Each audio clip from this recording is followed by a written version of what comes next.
இன்றைக்கி நம்ம எங்கே வந்திருக்கோம் அப்படின்னு பார்த்தீங்கன்னா உசூர் தோட்டத்துக்கு தான் வந்திருக்கோம். ஸோ வந்து இங்கே பாருங்கள் மாங்காய் மரம், ஒவ்வொரு மரமாக உங்களுக்கு நான் காமிக்கிறேன். மாங்காய் பாருங்கள் எவ்வளோ மாங்காய் அதுக்கு. நான் ஏற்கனவே பறிக்கவே முடியல ஃப்ரெண்ட்ஸ், ஒரு கட்டைப்பை நிறையா பறிச்சாச்சு. ஸோ நெக்ஸ்ட் டைம் வரும்போது பார்த்துக்கலான்னு சொல்லி விட்டாச்சு.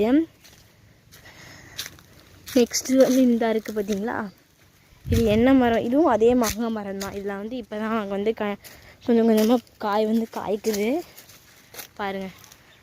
சூப்பராக அந்த ஒரு மாங்காய் தெரியுது பார்த்தீங்களா, 2 மாங்காய் இப்போ தான் குட்டி குட்டியாக தெரியுது.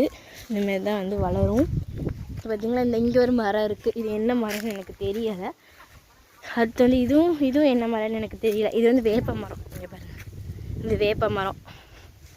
அதுக்கடுத்து வந்து இங்கே ஒரு மரம் இருக்குது, இதுவும் வேப்ப மரம் தான்.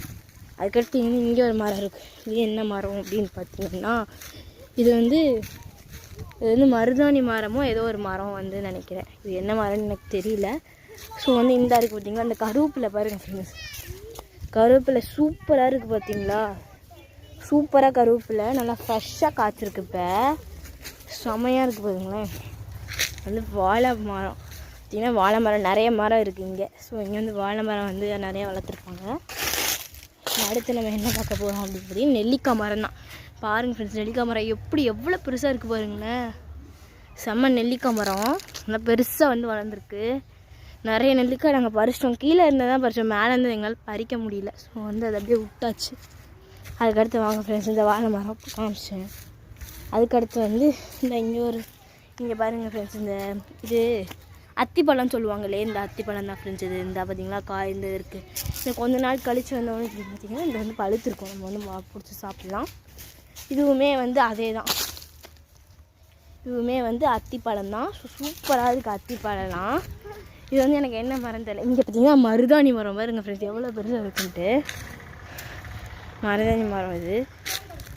அதுக்கடுத்து இந்த சைடு என்ன இருக்குன்னா, இங்கேயும் அந்த ஒரு மாங்காய் மரம் இருக்குது. இதுவாக இந்த தோட்டத்தில் வந்து மாங்காய் மரமும் நெல்லிக்காய் மரமும் அதுக்கடுத்து வந்து வாழை மரமும் தான் வந்து ஆக்சுவலி அதிகமாக இருக்குது. அதுக்கடுத்து கொய்யா மரம் ஒரு 2-3 இருந்துச்சு. இது வந்து கொய்யா மரம் தான். அடுத்து இந்த ஒரு மரம் இருக்குதுங்கன்னா முருங்கைக்கீரையுமே சூப்பராக இருக்கும். நான் இங்கே வந்து புரிஞ்சு சாப்பிட்டு கூட பார்த்துருக்கேன். இது வந்து நம்ம வந்து பச்சை கொய்யா இருக்குல்ல, வெள்ளை கலரில் அந்த கொய்யா இது நல்லா இருக்குது பார்த்திங்களா. இங்கே இது ஒரு மரம் இருக்குது, இது என்ன மரம்னு தெரியல. இது பார்த்திங்கன்னா இங்கே ஒரு மரம் இருக்குது, இதுவும் என்னென்னு எனக்கு தெரியல. இதுவும் வந்து இந்த மரம்னு நினைக்கிறேன், கொய்யா மரம். இந்த பச்சை கொய்யா இருக்கும்ல, வெள்ளை கலரில் இந்த மாதிரி இருக்கும்ல, ஸோ அது அந்த கலர். இங்கேயும் என்ன மரம்னு எனக்கு தெரியலை.